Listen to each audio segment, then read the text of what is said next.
Olá, tudo bem? E hoje nós vamos conversar com a vereadora Carol D'Artora, do PT. Tudo bem, Carol? Tudo bem. Carol, quero começar perguntando sobre o seu nome, que a gente faz sempre essa pesquisa. E a gente já conversou antes, né? Então eu já Sim. trazia sempre com Carol D'Artora, com base num vídeo do próprio PT, onde você se apresenta como Carol D'Artora. Uhum, Mas a gente acompanhando o material, acompanhando a câmera, tem muita gente também que trata por Carol D'Artora. uhum. E inclusive na Câmara, pessoas ali que estão Sim. diariamente ligadas. Você aceitou os dois? Ou você prefere um, prefere outro? Como é que é isso pra É o meu você? nome, né? Então, pra mim é tranquilo. Eu sou Ana Carolina, sempre fui chamada de Carol pela família. Uhum, E aí o Dartora veio quando eu me casei, que, né, na verdade é o sobrenome do meu esposo. uhum. E ficou muito marcante, né? E eu comecei a assinar o Dartora como professora. E aí fui ficando conhecida como Dartora, Dartora. Aí a gente juntou Carol Dartora. Na verdade não é Dartora, é Dartora. Aham. E pegou, né? Agora é inevitável. Eu já era Dartora antes de me eleger. E já era Carol também. Então é bem tranquilo pra mim. Quero falar com você um pouco antes, voltar um pouco no tempo, mais para sua juventude, mais para sua adolescência. Qual que era a realidade que você vivia? O que que você queria? O que que você pensava? O que que eu vou ser? No que eu vou me formar? O que que eu vou trabalhar? Qual que era esse teu pensamento na época? Olha, o meu pai é um cara assim meio à frente do tempo dele, assim. Então ele nos criou, né, eu e meus irmãos, com muita imaginação, com muito sonho. Não colocava muito limites, assim. Apesar da gente saber que existem limites sociais, mas a minha família tentou fomentar ao máximo os nossos sonhos, a nossa imaginação. Então eu sonhava de tudo, assim. Na infância eu lembro que eu sonhava em ser astronauta, que é uma coisa bem louca, né? Bem difícil. Mas sonhava seriamente em ser astronauta, depois sonhava em ser presidente, por incrível que pareça. As pessoas perguntavam, o que você vai ser quando eu tinha 6 anos? Vou ser presidente. Mas era piada na família, assim. E depois vendo, né, a atuação da minha avó, que era professora, uma professora que eu admiro, cresci admirando e admiro a história dela até hoje. E a minha mãe, que também era professora, me apaixonei pela profissão, assim, desde muito cedo, 12, 13 anos, acompanhava ali a atuação da minha avó, a atuação da minha mãe em sala de aula. E aí eu quis ser professora. Falei, não, eu quero ser professora e fui correr atrás, persegui e virei professora de história. E como é que foi esse caminho de formação? Inclusive, eu acho que história tem muito a ver, né, com as suas pautas, as Tudo, suas né? lutas, né? Então, como é que foi isso como base mesmo pra gente entrar até na política? Então, aí eu gostava muito das humanas, né? Tinha, assim, essa afinidade. Gostava de filosofia, gostava de história, de sociologia. E eu vi, né, na disciplina de história um potencial muito grande de recuperar a história afro-brasileira mesmo, porque eu tinha esse buraco, vamos dizer assim, eu não tive no ensino médio, mesmo na faculdade, o ensino de história ainda não tinha, o ensino de história africana e afro-brasileira não tinha se consolidado. Então, já tinha compreensão assim sobre essa desigualdade racial tão grande que a gente tem no Brasil, Uhum. fruto de todos os anos de exploração que a gente viveu aqui. Então, eu vi na história, até por inspiração de professores também, estudei no Estadual do Paraná, tive um professor de história que foi sensacional, assim, e ele abriu a minha visão sobre o mundo, sobre a história. E aí eu escolhi a disciplina de história por isso, assim, porque eu vi nessa disciplina esse potencial de fazer um resgate histórico, tanto, né, da história afro-brasileira e africana, mas fazer também poder conscientizar as pessoas, abrir as mentes através da ferramenta da história sobre o que de fato é o nosso país, né? Eu também tive bons professores de história, assim, e eu acho que isso realmente é algo que muda muito a tua cabeça, né? Muda É, demais. eu tenho, até hoje tenho certo contato, obviamente, depois da escola a gente acaba tendo menos, mas Sim, eu lembro muito do Guilherme Gouveia, ele tinha muito também essa ideia de história do Brasil, né? Que eu acho que é sim, algo que às vezes passa tão rápido, né? Sim, E é que às uma vezes... história realmente que você deixa de lado às vezes. E é talvez a mais importante para nós, pelo menos. Não, e que uma história que totalmente precisava ser recontada, né? Sim. Porque a gente teve, assim, esse viés do que foi a colonização. Então, a gente tinha uma história do Brasil a partir do olhar do colonizador. Então, a partir do olhar dos europeus que vieram para cá. E não uma história a partir dos povos originários, uma história a partir dos povos que vieram para cá escravizados. Isso precisava ser revisto, né? E que bom que está sendo revisto, né? Em 2003 foi aprovada a Lei de Ensino de História Africana e Afro-Brasileira, e isso fez uma diferença no Brasil, né? Que a gente consegue já ver, assim.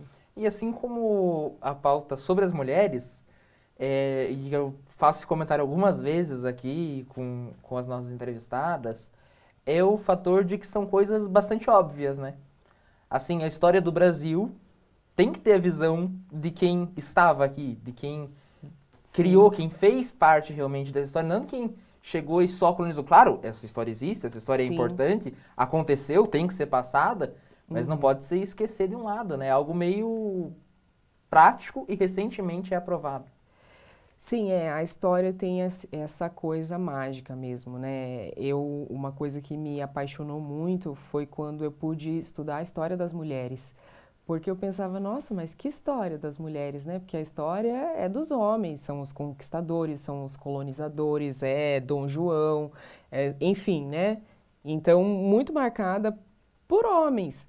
E aí a gente fica pensando, mas e onde estavam as mulheres? Elas não estavam aqui? Elas não faziam nada? O que elas faziam?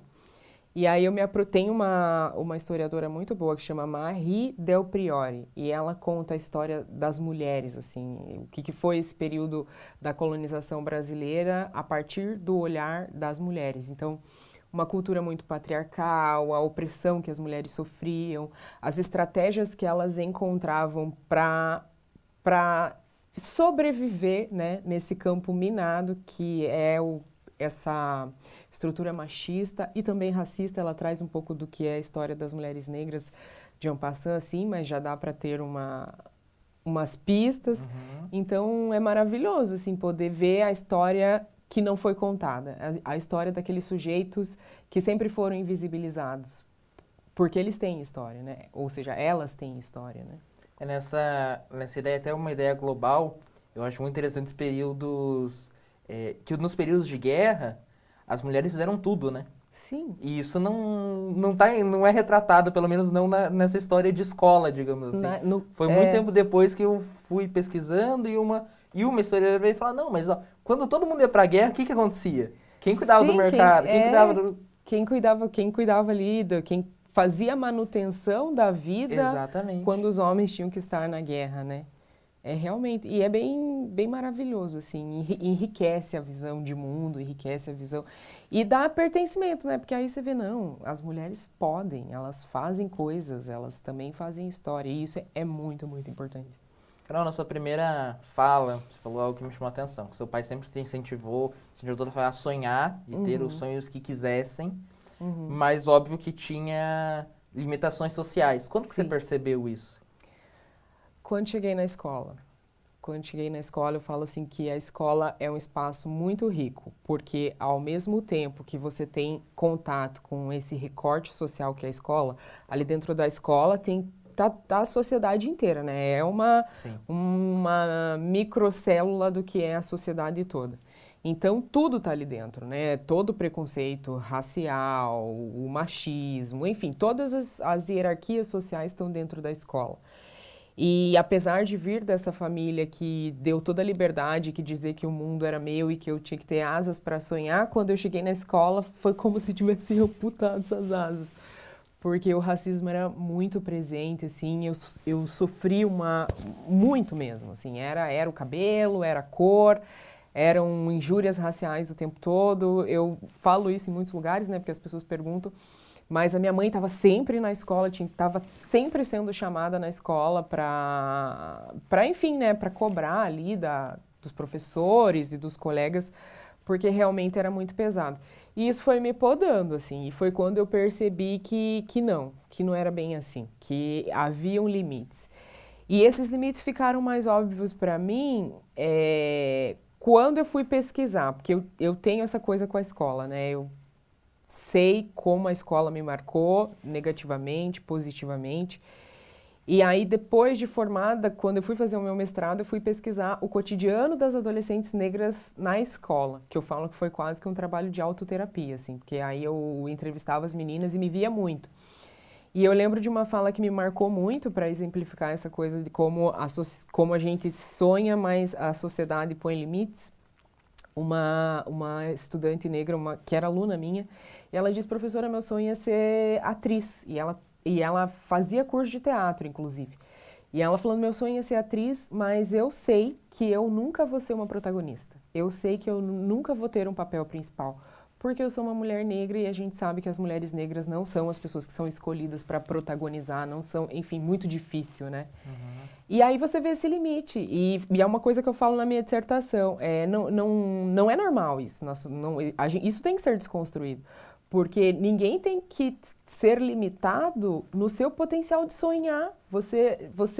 Quando você pensa a sua vida, quando você sonha a sua vida e almeja aquilo que você quer conquistar, você ter limites impostos pela cor da sua pele é algo muito irracional até, né? Sim. Então, eu demonstrei isso, assim, que o racismo, ele impõe limites nessa trajetória dos sujeitos negros e aí as mulheres negras soma o machismo também, né? Eu acho que todas essas questões de preconceito, elas são muito claras, eu acho que é muito visível. Muito acho visível. difícil até alguém que não perceba que existe. Mas eu acho muito mais preocupante até uma fala como essa, que é um mundo imaginário, um mundo dos sonhos, já ter também seus limitantes. Né? É muito, muito cruel mesmo. E ter essa percepção desses limitantes e questionar esses limitantes foi o que me fez chegar nesse espaço hoje. Porque, nesse espaço que eu digo da vereança, né, de ser a primeira vereadora negra em Curitiba. Porque era esse limitante que existia. Tipo, Curitiba nunca elegeu uma mulher negra. Era o que estava posto, era esse muro. E muitas pessoas me falavam: ai, é muito difícil. Eu ouvi até comentários como: ai, olha, se você se candidatar, não fique triste, porque Curitiba é muito racista mesmo, e outros candidatos negros que tentaram tiveram muito poucos votos, então não fique triste, o importante é tentar. Então eu percebia que as pessoas não estavam acreditando de fato que a gente poderia ocupar esse espaço, e não só poderia, como deveria. É muito importante que essa representação esteja ali dentro, porque fazemos parte dessa sociedade e não é normal que essa representação não esteja ali. E ter consciência desse limitante me fez questionar. Tanto que o mote da campanha foi: Curitiba nunca... Falei: é essa afirmação? É isso que vocês têm na cabeça? Então é isso que a gente vai desconstruir. Curitiba nunca elegeu uma mulher negra, então vamos mudar essa história. Né? Não reproduz essa história, vamos mudar essa história. E foi o que, assim, as pessoas abraçaram mesmo, assim, porque ao mesmo tempo que tinha essa coisa da denúncia, de um limite, tinha também a possibilidade, né, o anúncio da esperança e da mudança. E foi bem especial, assim, acho que não só para mim, claro que para mim, né? Mas para a cidade inteira, assim, eu sinto que a cidade me abraçou muito e abraçou muito essa denúncia, né, desse racismo estrutural tão forte que faz, não só racismo, mas machismo também, que faz com que as mulheres, e especialmente as mulheres negras, tenham tanta dificuldade de estar nesse espaço. É porque até para a pessoa que falou: ah, ser mulher e ser negra não quer dizer nada, isso não muda nada, isso não tem nenhum significado, ficou sabendo que a primeira mulher negra foi eleita nas últimas eleições, né? Então isso chega para todo mundo. Chega para todo mundo. Foi muito legal mesmo. Carol, antes de você entrar para a política direta, né, como vereadora também, você já começa movimentos políticos, e eu queria falar um pouco disso primeiro, tanto na questão dos movimentos negros, movimentos das mulheres negras, mas também no sindicato dos professores, né? Queria que você contasse um pouco sobre esses momentos, essas experiências.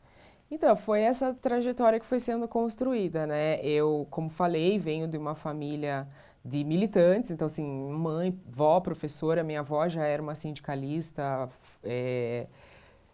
fez parte da fundação do sindicato na cidade dela, então já tinha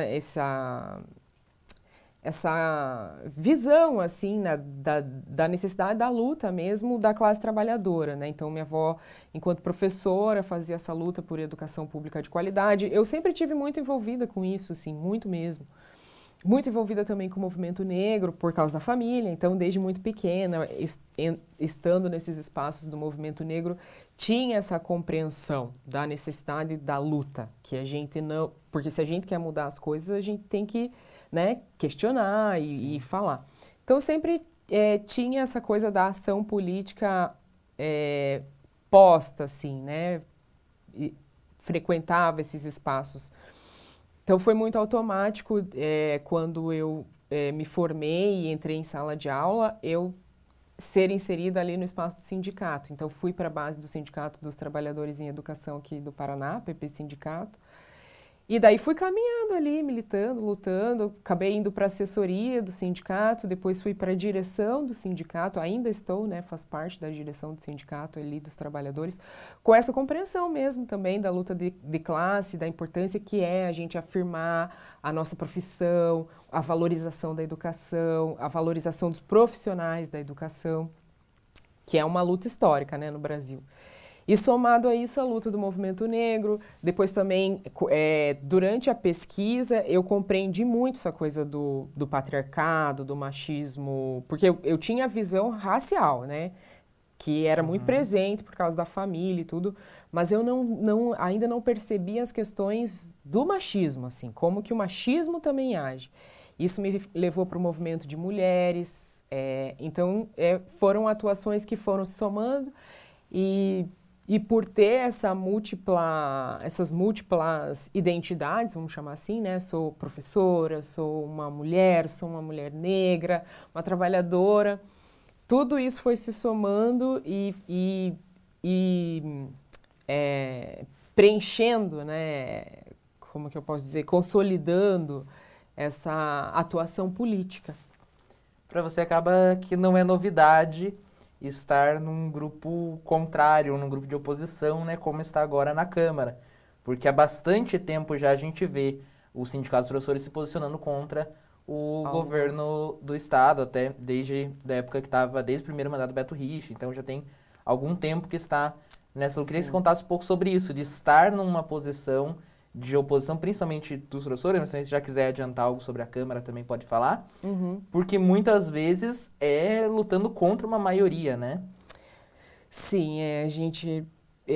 não é novidade mesmo, né? O sindicalismo me deu um legado muito grande, assim, de aprendizado de luta, de como fazer luta, de como fazer denúncia das coisas. Isso foi, assim, foi fundamental para mim, porque realmente foi uma escola muito grande, há muito tempo. O Sindicato dos Trabalhadores em Educação aqui vem fazendo oposição mesmo ao governo anterior, Beto Richa, agora ao Ratinho, porque, enfim, né, é uma desvalorização da educação histórica. Então, realmente, eu tive esse aprendizado de estar do outro lado da moeda fazendo oposição e realmente não é uma novidade.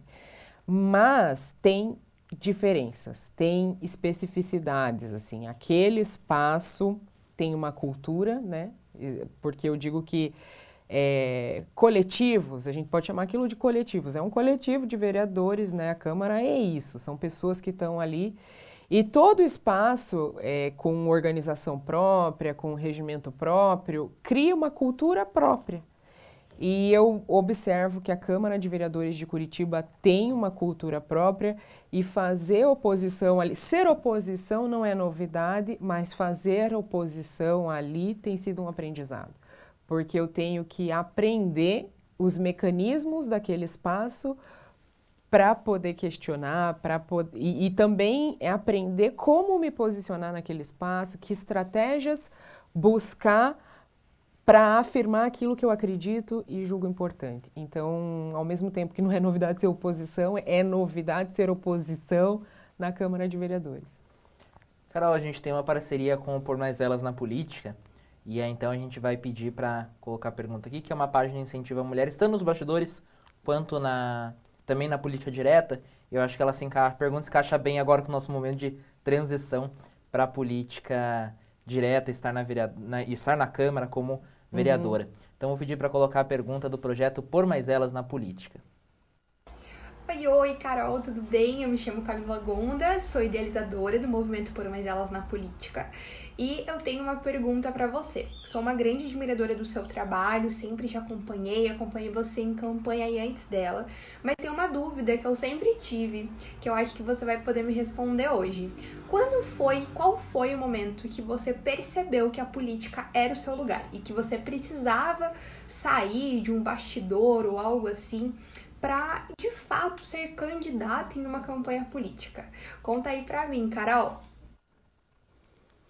Eu tive esse momento mesmo, assim, que foi chave, que foi quando eu estava com uma turma, tem um curso de um instituto que chama Política por de para Mulheres. Sim. E elas me chamaram para dar uma aula de história da mulher na política brasileira. E foi uma aula muito legal, assim, que eu, enfim, pesquisei, construí para dar essa aula para uma turma ali do Política por de para. E aí, dando a aula, falando, aí, claro, né, você vai falar de história das mulheres na política brasileira, você fala o quê? Que tem essa subrepresentação, que as mulheres são 52% das eleitoras e a gente não vê esse 52% representado nos parlamentos, nas câmaras, enfim. E aí falei, a gente tem que se colocar, né? Chega dessa subrepresentação política, é importante que aquilo que toca as nossas vidas, que uma política pensada por mulheres, ocupe esse espaço. E aí, lá dando aula, uma aluna perguntou, tá, professora, mas você é professora, você é do sindicato, você é do movimento de mulheres, do movimento negro, quantas vezes você já se candidatou, né? E eu pensei, poxa, nenhuma. Acho que é a hora. Foi a hora que deu o start mesmo, assim, esse questionamento. Por que você não vai? Por que você não se coloca? E eu falei, olha, verdade. Acho que chegou a hora mesmo. Foi um insight foi da hora mesmo. Foi. E a relação com o PT, ela já vinha de antes? Como é que foi essa escolha de partido? Já vinha de antes. Eu sou filiada no Partido dos Trabalhadores desde 2016, mas foi quando eu me filiei oficialmente, mas já era totalmente simpática, envolvida com o partido, porque os meus pais já eram militantes do Partido dos Trabalhadores, né? Meus pais fizeram campanha do Lula aqui em Curitiba em 89, eu me lembro de estar aqui na 15 fazendo campanha do Lula. Então, é um envolvimento, sim, com o partido de muito tempo. É um partido que está na história da minha família, porque meu bisavô, né, na saída da ditadura ali, meu avô falava da importância da gente ter um partido que nos representasse, nós, trabalhadores, pobres, e que esse era o nosso partido, assim. Então, é uma coisa que vem, assim, de família. E aí, em 2016, eu tomei mesmo a decisão de me filiar no Partido dos Trabalhadores. Nem foi por uma ambição política, foi porque foi o momento do golpe, a ex-presidenta Dilma, e foi o momento que a gente entendeu que tinha que fortalecer o partido mesmo, assim. Eu pensei, nossa, eu acredito tanto no Partido dos Trabalhadores, acredito nos ideais desse partido, então tenho que agora fortalecer esse partido. E aí me filiei oficialmente, assim. Eu acho que isso aconteceu os dois lados, né, nesse momento. Foi quando foi se instaurando cada vez mais o ódio ao PT, e que até leva e chega muito forte nas eleições de 2018. Sim. Mas também acho que internamente muita gente, até de fora, acabou entrando, e que foi o seu caso, né? Quem encontrou a necessidade mesmo de afirmar, de afirmar esse partido que sofreu muito com esse ódio à política, com a criminalização da política, criminalização dos partidos políticos, fake news, mentira, enfim, né? O Partido dos Trabalhadores, enfim, a história hoje já demonstra o quanto foi um partido atacado e que, enfim, sofreu muita injustiça, né? Sim, Carol, como a gente já até citou aqui, mas a gente já conversou e a gente fez uma entrevista 2 dias depois das eleições. Então, eu queria trazer alguns assuntos. Eu estava revendo essa entrevista e estava bem animada, tinha acabado de ganhar, ainda naquela ressaca ali da vitória, né? e eu queria conversar um pouco sobre alguns pontos desses. Primeiro, você fala uma coisa muito interessante, a gente está falando num momento muito de renovação. Toda a campanha foi falada de renovação, e depois das eleições teve troca de alguns nomes, e fala, trocaram alguns nomes, mas as ideias políticas, os posicionamentos, os viés, são os mesmos.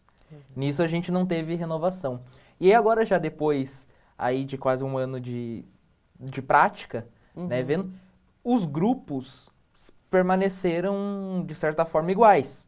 As comissões, posição, oposição e situação. Acredito até que a oposição perdeu alguns nomes, entraram outros, então acabou que continuou, de fato, no mesmo equilíbrio. Como é que está a tua visão de política da Câmara Municipal agora, vendo isso na prática? Já era uma previsão, né, que você fez ali ao ver os nomes que entraram, partidos, quem que trocou, quem que chegou novo, mas como é que está agora na prática? Como você avalia esse momento da Câmara? Não tá a mesma coisa, né? Não, claro que tem um desenho muito semelhante ali, né? Se a gente pensar, por exemplo, são 38 vereadores, 8 mulheres, já eram 8 mulheres na legislatura anterior, continuam sendo 8 mulheres, não aumentou a quantidade de mulheres, mas tem a primeira mulher negra eleita, então, assim, já é uma diferença. Tem perfis diferentes ali, tem uma oposição ali que se chama de independente, né? Que não é uma oposição institucional como a bancada do Partido dos Trabalhadores, que hoje é oposição sozinha na Câmara de Vereadores de Curitiba. Aí tem essa bancada de oposição que se chama de oposição independente e a base do prefeito histórica, que é aquilo que todo mundo conhece, sabe o que é. Mas eu percebo que existe uma diferença, assim, né? Hoje a gente tem, porque a sociedade está diferente, a distribuição da informação está diferente. Hoje eu consigo, por exemplo, denunciar o que está acontecendo ali na Câmara, pelo menos as pessoas que são da minha rede de contatos, elas vão saber. Uma coisa muito interessante que a gente até estava vendo assim com os nossos apoiadores é que nas legislações anteriores, as pessoas nem sabiam quem eram os vereadores, nem sabiam que projetos eram votados, o que estava acontecendo ali dentro. Era como se tivesse um véu em cima da Câmara que ninguém sabia o que acontecia ali dentro, né? Acho que, tirando o pacotaço do Greca, que foi uma coisa com os servidores públicos municipais, tirando esse pacotaço do Greca, que foi com os servidores, ninguém sabia o resto, assim, o que se passa, o que não se passa. E hoje a gente percebe que as pessoas perguntam, Carol, como é que está o projeto de cotas? Está avançando? Já passou pelas comissões? Sabe o que acontece lá dentro? Nome de vereadores, que é isso que eu falo, né? As pessoas não sabiam nem os nomes dos vereadores que estão lá dentro. Então a gente percebe que a Câmara está diferente porque a sociedade está diferente. Tem mais acompanhamento, graças a Deus, tem mais monitoramento, a gente consegue denunciar mais as coisas que acontecem ali dentro, arranhar um pouco o que é essa base do prefeito, que é muito a reboque, e isso é uma coisa que eu ouço das legislações anteriores também, que a base do prefeito sempre foi muito cabresteada e sempre vai muito sem questionar, faz aquilo que o prefeito manda. Isso continua da mesma forma, mas a gente consegue demonstrar de algum jeito, mesmo tanto nós da bancada de oposição quanto a oposição independente consegue minimamente assim demonstrar para a sociedade o perfil dessa base. Então eu vejo que tá bem diferente, sim. E os debates que têm sido feitos lá dentro, né, debates raciais, a gente tem um jovem negro de periferia lá também que faz o debate da periferia, então a gente traz debates diferentes, né. Eu tenho questionado muito, né, o vazio que Curitiba tem em políticas de promoção da igualdade racial. É um vazio, assim, é muito louco pensar que uma capital como Curitiba, né, uma capital com quase 2 milhões de pessoas, com 20% de população negra, nunca se pensou nesse quesito. Então, são debates que eu tenho feito ali dentro que são como novidade, assim, às vezes eu vejo que eles olham como se eu estivesse falando, nossa, o que essa guria está falando? Mas a gente tá lá. Quando a gente estava negociando a data, marcando para você vir participar, você encaminhou para a gente uma audiência com um tema para falar sobre o racismo. Isso é algo que me chamou muita atenção, realmente, porque eu falei, nossa, mas vai falar sobre racismo numa data aleatória, digamos assim, né? Tipo, não é novembro que Não é os 20 de debates novembro. acontecem. Exato. Não, é realmente, vamos discutir o racismo na cidade, vamos falar de propósito, vamos falar... Então, isso realmente é algo que chama muita atenção. Novos debates, novos assuntos que acabam realmente acontecendo por pessoas novas que vão trazendo suas experiências, né? Sim. E tem sido muito, muito importante, sim. Eu vejo que hoje a gente tem um papel fundamental ali dentro. Era necessário, essa representação era necessária. E não só por causa do debate racial, mas o debate de mulheres, o debate da classe trabalhadora, né? Que é fundamental ali dentro. Eu acho que são esses fatos que contrapõem e vão minando os argumentos de mas eu vou votar numa mulher só porque ela é mulher. Vou votar numa pessoa negra só porque ela é negra. E não é, né? Realmente ela muda, tem uma representatividade diferente. Uma luta muito grande e recente agora foi a coisa do transporte, né? Não é novo para Curitiba que o prefeito tem afeto a algumas empresas de transporte e faz repasses milionários que a cidade inteira questiona, mas ele tem mecanismos ali dentro da Câmara para que essas coisas sejam aprovadas realmente sem que a sociedade tenha tempo de olhar devidamente para isso. Recentemente foi aprovado o regime de urgência do prefeito para fazer mais um repasse para os donos das empresas de transporte aqui da cidade. Já fez está fazendo outro, um repasse que a gente chama de auxílio emergencial para os empresários do transporte. E em regime de urgência, é isso que eu falo que são os mecanismos, né? Então, tem essa ferramenta lá na Câmara que é o regime de urgência. O que é o regime de urgência? É quando um projeto chega na Câmara e ele não tramita, não faz o seu trâmite, o seu curso normal. Em vez de passar pelas comissões competentes para analisar o projeto, então Comissão de Finanças, CCJ, ele vai direto a plenário. O que a gente observa como muito perigoso, muito arriscado. Porque como é que você joga uma coisa direto a plenário para ser votada, se você não analisou, se você não sabe, muito mais tratando de dinheiro público, né? Muito mais tratando do dinheiro do contribuinte. Então, esse projeto foi agora recentemente aprovado em regime de urgência. Por quê?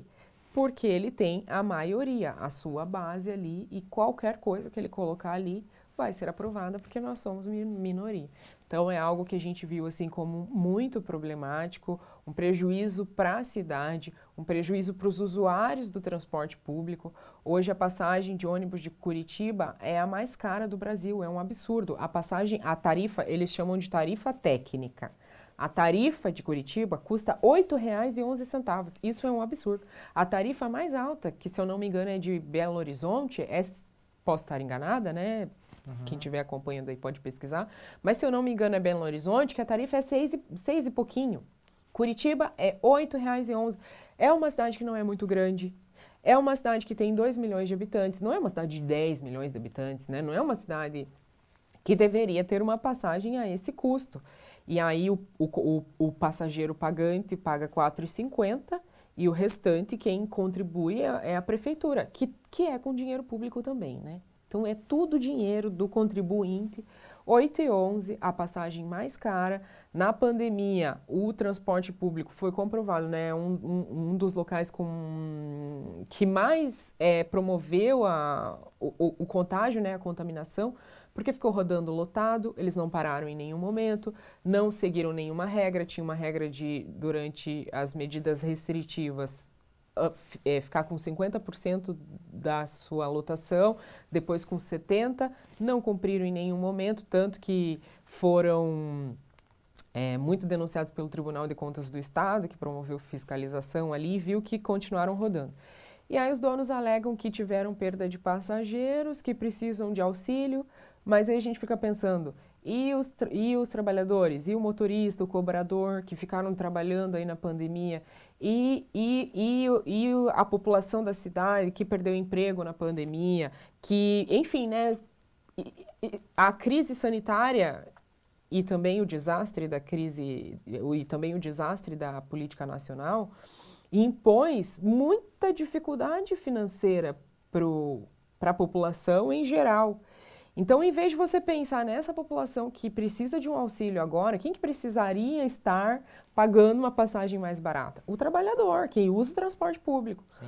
Mas aí você vai dar auxílio pro empresário, né? É uma coisa que a gente fica tipo, oi?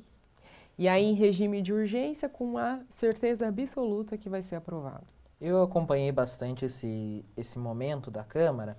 Acho que teve ali duas bancadas que mais se posicionaram contra, que foi o PT e o PDT. Que acredito também o Dalton Borba, o professor Euro também fizeram algumas falas mais fortes a respeito da situação, juntamente com a bancada do PT, professora Josete, Renato Freitas e você. E eu acho que um ponto que me causou um estranhamento e um certo medo até, foi a fala de se não for aprovado esse repasse, a passagem para o usuário vai passar para 8,11, que é essa tarifa técnica. E aí eu pensei que se vive numa tensão muito grande. Queria que você comentasse um pouco sobre o que é possível para isso, o que explica um pouco isso, de eu posso talvez acordar amanhã e a passagem passou para 8,11. É um absurdo essa ameaça, né? É para assustar a população, porque imagina, é isso, né? É buscar uma justificativa para fazer esse repasse. Então, olha, se a gente não fizer esse repasse para os donos do transporte público, a passagem por pagante vai ser 8,11. Quem que quer uma passagem a 8,11? Já está difícil, é 4,50, imagina a 8,11. É o desespero, é o caos, né? Mas é uma falácia, é uma mentira, é uma argumentação distorcida. Primeiro, porque nenhum prefeito tem coragem de botar uma passagem 8,11, ele sabe que é o fim, né? É a desgraça da sua gestão. Mas por que que todos os setores foram penalizados agora? Penalizados não, né? Se impôs uma crise com a crise sanitária, né? Isso é um fato. E muitos segmentos foram penalizados, né? A gente teve diminuição de salários, pessoas desempregadas, essa tarifa de 8,11, que a prefeitura diz que tem que fazer repasse para os donos para que ela não seja 8,11 para o pagante, isso poderia ser diminuído do lucro dos donos do transporte. Né? Por que o pagante que já está sobrecarregado tem que ser ameaçado? E por que a gente não pode pensar em diminuir o lucro desses empresários? Eles não podem entender a crise que todo mundo está passando, e são pessoas que não estão passando necessidade, né? Não é a galera que está desempregada, não é a galera que está passando fome, não é a galera... Não é, né? Será que eles não poderiam diminuir um pouco seus lucros nesse momento? Isso realmente é necessário? Então, é um discurso invertido, é uma lógica invertida. E para apavorar mesmo a população. Não, então prefeitura, dê mais dinheiro para os donos do transporte, porque ninguém quer a passagem a 8,11. É um absurdo. E pensar também, sim, tem um elemento que também precisa ficar nítido dessa problemática, desse projeto em regime de urgência, que é os empresários, os donos do transporte compraram ônibus, compraram uma frota de ônibus, financiaram com os bancos, e a Prefeitura de Curitiba está se colocando para pagar a dívida que os empresários têm com os bancos. Isso é assim, a gente não consegue, é difícil escolher as palavras para falar disso. Porque que trabalhador, nesse momento, tem alguém se oferecendo para pagar as suas dívidas? A gente sabe que a inadimplência aumentou, por quê? Porque as pessoas não têm condições de pagar o seu cartão de crédito, não têm condições de ir no mercado, né? Os itens da cesta básica estão um absurdo, gás a mais de R$100. Todo mundo com muita dificuldade, e daí essas pessoas que são os super ricos recorrem à prefeitura para que a prefeitura pague a dívida da frota de ônibus que é deles, que eles adquiriram, e esses ônibus não vão para a população, né? Não vão se tornar um bem público, é um bem dos empresários. Então, a prefeitura está pagando um bem para os empresários, pagando a dívida dos bancos para os empresários. São mais de 300 milhões. Então, assim, o que dizer?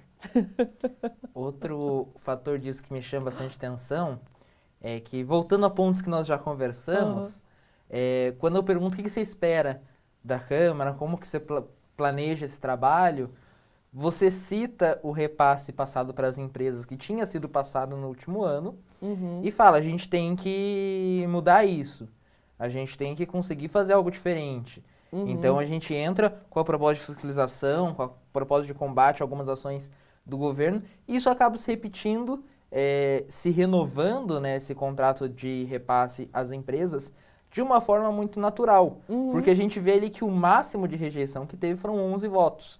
Todas as outras emendas também que foram discutidas, mudanças, nenhuma conseguiu nem atingir esses mesmos 11, elas também já caíram.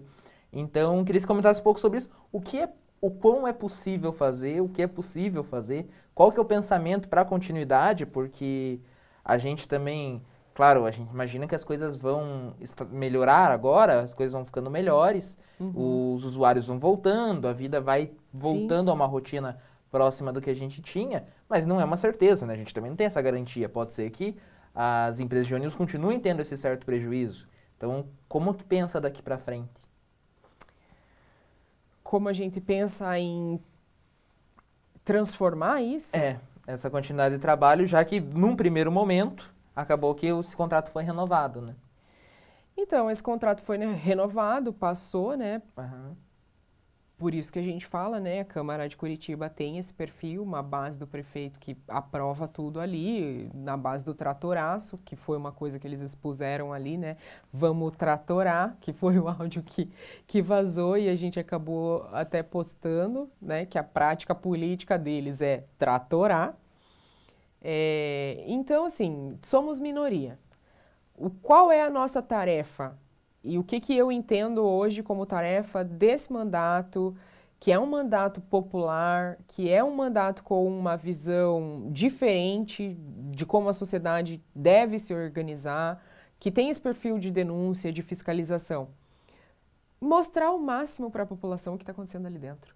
Porque enquanto a gente não tiver a consciência social, ampliar a consciência social, enquanto as pessoas não olharem para isso devidamente e falar, não, isso pode e deve ser questionado, né, e eles continuarem com aquela maioria, as coisas não mudam, não tem, eles têm esses mecanismos, né?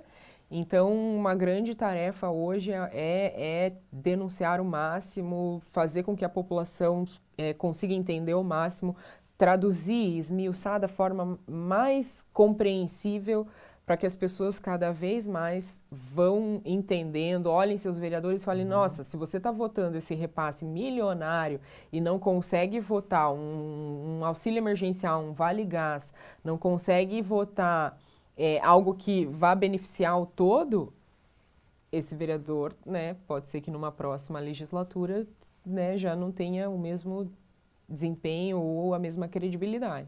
Então, essa é a nossa, hoje, assim, nossa maior meta, né? Fiscalizar, denunciar e conversar, dialogar com as pessoas, dialogar com quem precisa perceber que a política é fundamental na vida delas, muda a vida delas. A política tem poder de dizer quanto você vai pagar de ônibus para ir para o trabalho, desde a hora que você sai de casa cedo para ir trabalhar. A política tem o poder de dizer quanto vai custar o teu mercado, os alimentos que você precisa para estar saudável. A política vai dizer quanto de aluguel você vai pagar.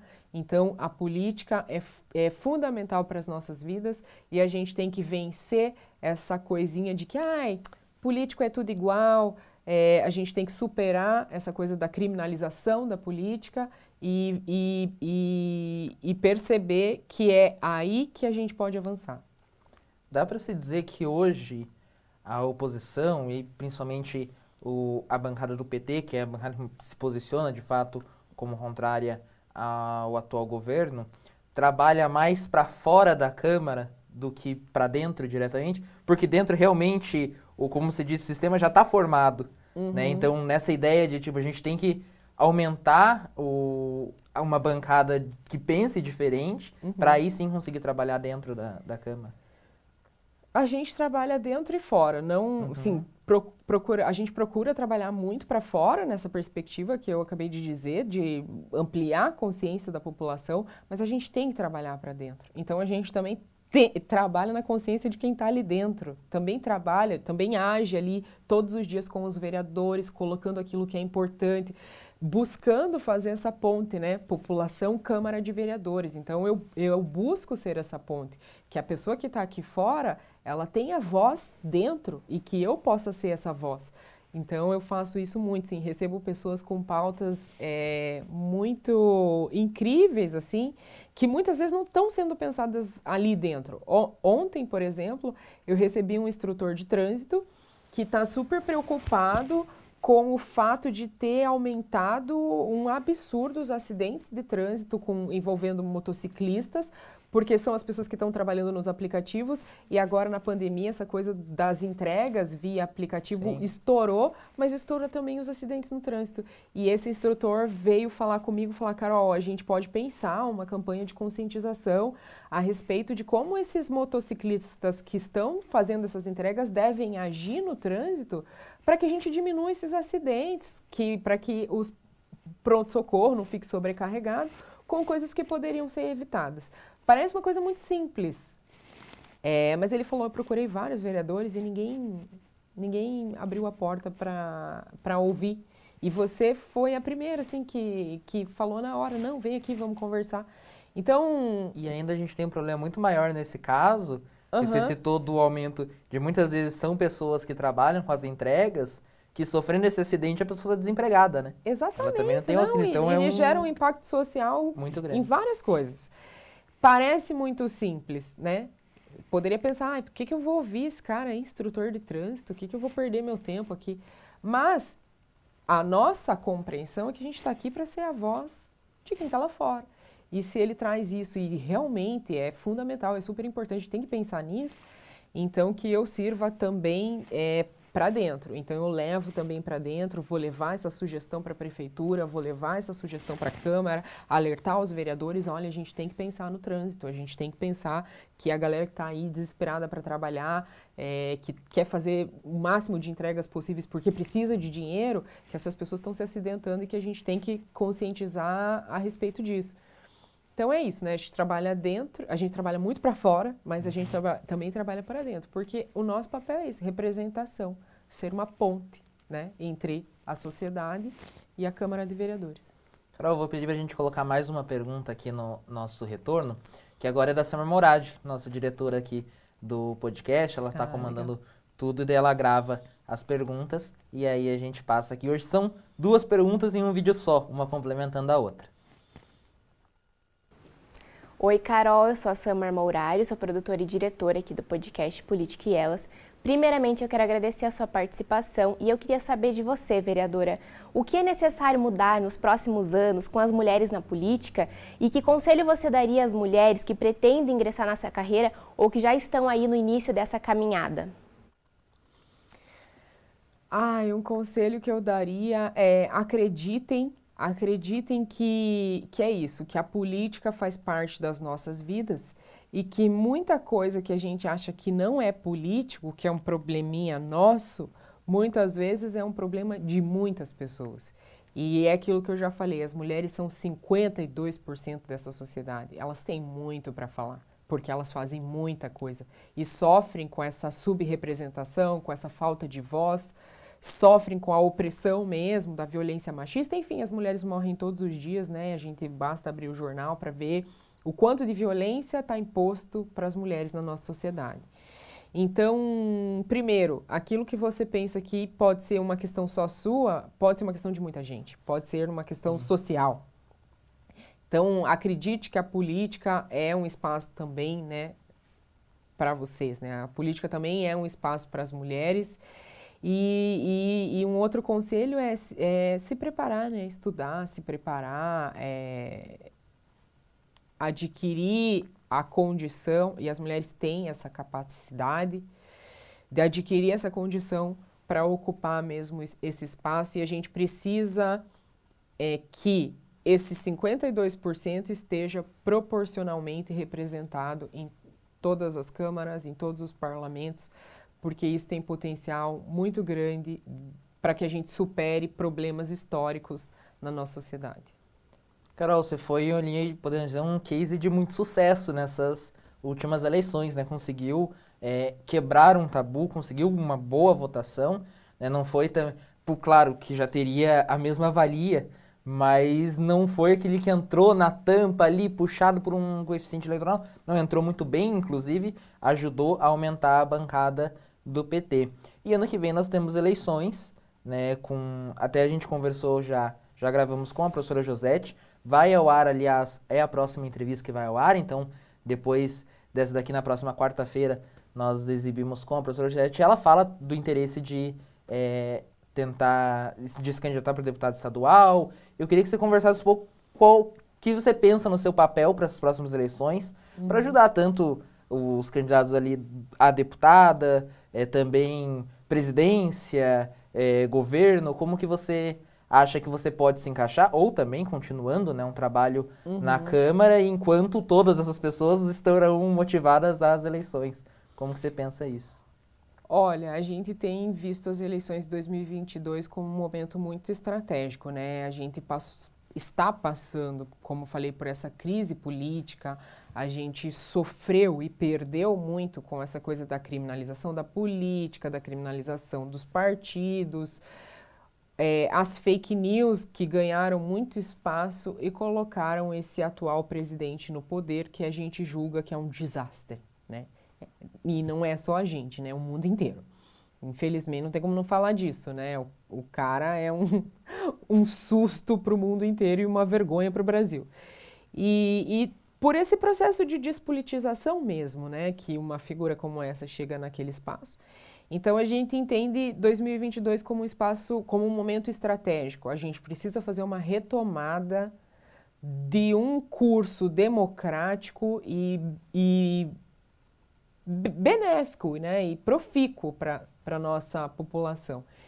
E nesse sentido, como a gente compreende que a gente está nesse momento de um levante antirracista, de uma necessidade da participação das mulheres, e como eu consegui aglutinar e fazer esse discurso completo, a gente entendeu que precisa reforçar esse projeto para 2022 para sair aí dessa crise política que a gente está vivendo, contribuir com a sociedade, contribuir com o partido, e por isso também sou pré-candidata a deputada federal para as eleições de 2022.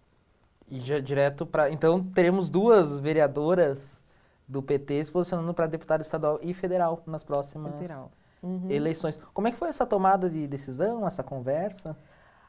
Foi muita coisa, né? Primeiro analisar a conjuntura, ver o momento, o que é a expectativa, o que as pessoas esperam, né? As pessoas hoje, elas têm uma expectativa, elas querem perfis diferentes, elas querem votar em mulheres, elas querem votar em pessoas negras, essa consciência vem se ampliando. E é preciso que a gente ofereça isso, a população tem que ter esse direito de escolha. Então, se eu sou uma possibilidade... que eu estou à disposição, né, para fazer parte aí desse leque de possibilidades. Possivelmente já uma campanha muito diferente. Eu conversei com algumas pessoas que eu falava sobre a ideia de ter saído da campanha de rua para uma campanha muito virtual. Você vai poder estar fazendo o contrário, provavelmente, né, saindo de uma campanha que foi muito virtual e agora, possivelmente, seja uma campanha mais de rua, seja uma campanha mais de proximidade, já pensando que daqui quase um ano, menos que, mas 6 meses, as coisas já devem estar mais tranquilas, né? Olha, nossa campanha foi muito... A gente fez uma campanha tentando dialogar muito com essas ferramentas, né, das redes sociais e tudo mais, mas a gente também fez uma campanha muito de rua, né? É engraçado que as pessoas brincam, falam, Carol, a gente via você todos os dias na 15. Então, depois de certo momento ali que a gente entendeu que não ia avançar mais só pelas redes e que tem pessoas que você não alcança, né? Tem pessoas que não estão nas redes sociais, especialmente as classes mais populares, né? Classe trabalhadora. Inclusive as redes sociais, agora elas têm uma bolha que é muito difícil ser quebrada, né? É difícil uma pessoa nova A gente entrar. Entende que nem teria alcançado o resultado que alcançou aqui em Curitiba se não tivesse saído para a rua. A gente fez campanha ostensiva na rua. A gente fazia uma coisa que a gente chamou de cortejo, a gente fazia cortejo ali no Largo da Ordem toda sexta e sábado. Sexta, sábado e domingo? Sexta e sábado. Toda sexta e sábado. E foi fundamental, foi quando a campanha ganhou corpo mesmo. Então, e também gosto de estar na rua, né? Eu gosto de conversar com as pessoas mesmo, assim, cara a cara. Eu não sou uma pessoa muito... eu me julgo uma pessoa muito verdadeira. Então, eu adoro conversar, assim, de verdade, assim, tipo um olho no olho. E eu acho que a rua, para mim, é fundamental. Então, pretendo, sim, fazer uma campanha também com essa coisa de explorar ao máximo as redes sociais, mas pretendo rodar muito, falar com muita gente, estar nas regiões, reproduzir coisas que a gente fez aqui que foram muito legais, tipo o comitê itinerante, que a gente ficava não tinha comitê, né? Então, eu ficava com um comitê em terminais de ônibus, na rua. Pretendo fazer isso nas cidades, espero ter disposição, energia, força para fazer isso. Carol, então agora para a gente encerrar, nós temos um quadro aqui, que a gente sempre encerra perguntando para a convidada uma realização e um sonho que ela tenha na política, no seu caso, na política em geral, também de sindicato e movimentos, não necessariamente só na política ali direto como vereadora. Então, uma realização que você tenha tido, que você acredite seja a maior realização nessa sua caminhada, e também um sonho que você tenha. Eu alcancei alguns sonhos já, assim, eu sei que eu sou muito nova para dizer isso, mas eu alcancei alguns sonhos e um sonho mesmo, assim, real, assim, foi isso. Foi mostrar que a gente pode sim sonhar. Por mais que as pessoas imponham limites, esses limites estão aí para ser questionados. Então, poder mostrar na prática que é possível sim sonhar e que a gente pode alcançar coisas incríveis se a gente não se apegar em mais do mesmo e naquilo que está posto, mostrar isso para Curitiba foi já um grande sonho. Mostrar isso para as minhas alunas, para quem foi minha aluna e que eu falava isso em sala de aula e pude mostrar na prática, já foi um grande sonho realizado, assim. E um outro sonho que eu tenho é muito grande, assim, mas é que um dia a gente supere essas desigualdades, que a gente supere, que ninguém mais precise se limitar naquilo que sonha, naquilo que deseja, naquilo que almeja, por causa daquilo que está imposto momentaneamente. Então, isso é um sonho mesmo, essa é a minha maior luta, é por isso que eu estou na política, sem dúvida. Carol, muito obrigado, então, pela nossa conversa, por esse tempo que você passou aqui com a gente. Eu que agradeço, muito obrigada, e foi bom te rever, porque realmente te vi lá no dia depois da eleição e te ver novamente.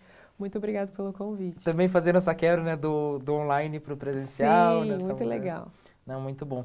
Te agradeço mais uma vez. Eu que agradeço. Quero agradecer também a toda a nossa equipe, a Samar Morad, nossa diretora, estava vindo no comando aqui da nossa gravação, e também aos nossos técnicos, Ana Rudzinski, André Ambonati e Guilherme Deia, que estão aí sempre no apoio de todas as nossas gravações. Especial agradeço você que nos acompanhou até aqui. Nós estamos na nossa segunda vereadora entrevistada, hoje falamos com a Carol, mas já está no canal a entrevista com a Indiara e voltamos na quarta-feira que vem com a professora Josete. Muito obrigado pela sua companhia e até lá!